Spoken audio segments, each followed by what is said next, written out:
윤석열 정부가 새로 들어서고 청약제도가 크게 개편되면서 청약시장에 새로운 바람이 불고 있습니다. 부동산계의 척척 박사 여은봉 박사님 모셨습니다. 박사님, 이번 정부에서 청약제도에 큰 변화가 생긴다고 들었는데 네네. 어떤 내용일까요? 예, 맞습니다. 큰 변화죠. 우리나라 청약 시장에 이러한 변화가 아마 처음인 것 같아요. 네. 특히 그동안 청약이 사실은 중장년층한테만 유리했었습니다. 맞아요. 2030 세대에게는 좀 불리해서 불만이 상당히 많았는데요. 왜냐하면 그동안의 청약은 주로 가점제 위주였었습니다. 우리가 청약이 이제 가점제가 있고 추첨제가 있는데요. 가점제 위주였기 때문에 가점이 턱없이 낮죠. 2030 청년 세대는. 네. 사실 그동안 청약은 이런 2030 청년층에게는 남의 이야기로만 치부됐던 것이 사실입니다. 그런데 이번에 크게 달라졌어요. 바로 청약 방식이요.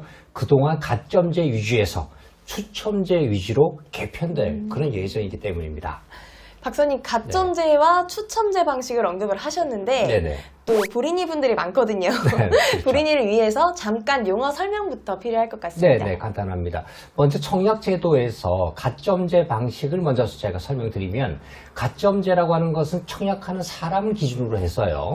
크게 세 가지 요소를 평가해서 점수를 산출하는 방식이에요. 그리고 가장 높은 점수를 가진 사람에게 당첨 기회를 우선해서 주겠다. 이제 그런 뜻이 가점제 방식인데요. 여기서 점수 산출 시에 기준이 되는 세 가지 요소라고 하는 것이 어떤 거냐 하면, 첫 번째가 부양 가족 수예요. 그러니까 가족 수가 몇 명인지와, 또 두 번째로 보는 것이 무주택 기간, 즉 얼마나 오랜 기간 무주택으로 살았는지를 이제 보는 것이고요. 세 번째는 이제 청약통장 가입 기간이 짧은지 또 긴지에 따라서 점수가 달라지죠. 예. 그러다 보니까 2030처럼 젊은 층에 있는 사람들은 결혼도 안 했고, 그죠? 부양가족도 없잖아요. 더군다나 무주택 기간도 상대적으로 짧을 뿐만 아니라요. 청약통장 가입 기간도 사실 중장년층에 비해서 턱없이 짧은 것이 현실이거든요. 이러다 보니까 2030 젊은 세대에게는 청약에 당첨되기가 정말 하늘의 별 따기나 마찬가지였고요. 심지어는 청약 포기자, 청포자라는 말 들어보셨죠? 그쵸. 예. 그런 신조어가 생길 정도로 젊은 층에게는 청약이 남의 잔치로만 여겨서 불만이 많았던 것이죠. 사실 저도 청포자 중에 한 아, 명이거든요. 그래요? 그럼 이번에 추첨제를 확대를 하게 된다면 네. 2030 세대에게 크게 유리하게 되는 건가요? 당연히 맞습니다. 가점제와는 달리 이제 추첨제라고 하는 것은 가점하고 전혀 상관이 없습니다. 네. 점수와 상관이 없죠. 그냥 로또 하시 로또. 로또처럼 그냥 추첨이에요. 누구나가. 그래서 연령이나 통장 가입 조건 이런 거 하나도 필요 없고요. 누구나 동등한 조건에서 추첨으로만 주택을 받을 수 있는 것이죠. 이번 새 정부에서 추첨제를 확대할 계획이라고 선거 때 공약으로도 나왔던 얘기인데요. 당연히, 네. 그러면 언제쯤 확대가 될까요? 예, 이게 좀 빨리 확대가 됐으면 하는 게 이제 2030 세대가 원하는 건데, 아직 정확한 시행 날짜는 나오지 않았습니다. 네. 그러나 이제 국토교통부에서는 2022년 올해 안에 청약 제도를 손을 보고 또 핵심적으로는 추첨제를 확대하겠다라고 약속한 그런 상황입니다. 추첨제가 확대되게 된다면 청약 당첨 전략을 크게 바꿔야 될 것 바꿔야죠. 같은데요. 네. 그러면 추첨제 확대 시에는 또 어떤 아파트를 골라야 당첨 가능성이 또 가장 높을까요? 네, 이제 이런 전략을 좀 잘 짜야지 네. 내신 마련을 젊은 층들이 할 수 있을 텐데요. 네, 효준쌤이 빨리 좀 정답부터 말해달라고 맞아요. 너무 단도직입적으로 접근하시는데, 지금까지는 서울과 같은 투기 과열지구에서는요, 전용 면적이 85제곱미터 이하 크기, 그런 주택은 그동안 100% 전부 다 가점제로만 공급이 됐었어요. 네. 예. 근데 이제 전용 85제곱미터 초과하는 더 큰 그런 주택들은 가점제와 추첨제를 각각 반반씩, 즉 50%씩 적용해서 그동안 이제 당첨자를 선정해 왔었죠.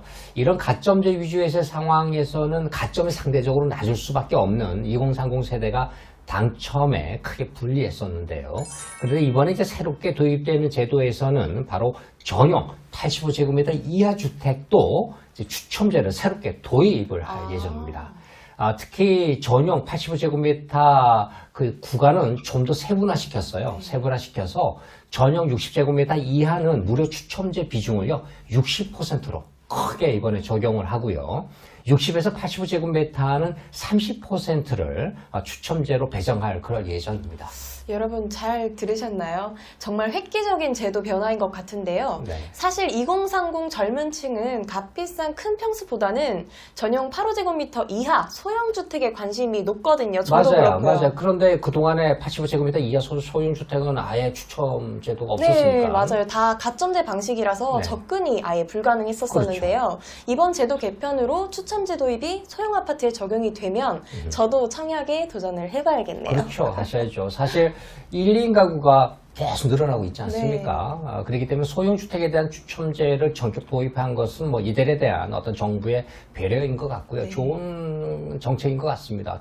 대신에 전용 85제곱미터를 초과하는 주택에서는 추첨제 비율이 오히려 현행 50%에서요, 이번에 20%로 낮아지게 됩니다. 2030 세대한테는 정말 좋은 소식인 것 네, 같은데요. 맞아요. 그럼 청약 가점을 또 열심히 쌓아온 중장년층 분들도 계시잖아요. 그분들은 어떻게 될까요? 지금보다 더 불리해지는 예, 걸까요? 이제 이분들은 이제 중장년층들은 또 손해보는 거 아닌가 이렇게 생각할 수 있는데 어떻게 본다면 뭐 세대 갈등이 될 여지도 조금 네. 있을 수 있긴 한데요. 꼭 그렇지만은 않은 것 같아요. 추첨제 확대로 인해서 뭐 2030 세대의 청약 당첨 확률이 그만큼 높아지게 되면 네. 또 상대적으로 중장년층의 당첨 확률은 그만큼 또 낮아질 수밖에 없단 그렇죠. 말이죠.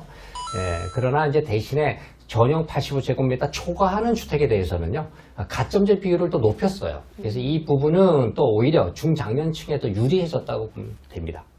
박사님, 청약 제도 변화에 대한 내용 정말 요긴하게 잘 들었습니다. 네. 네.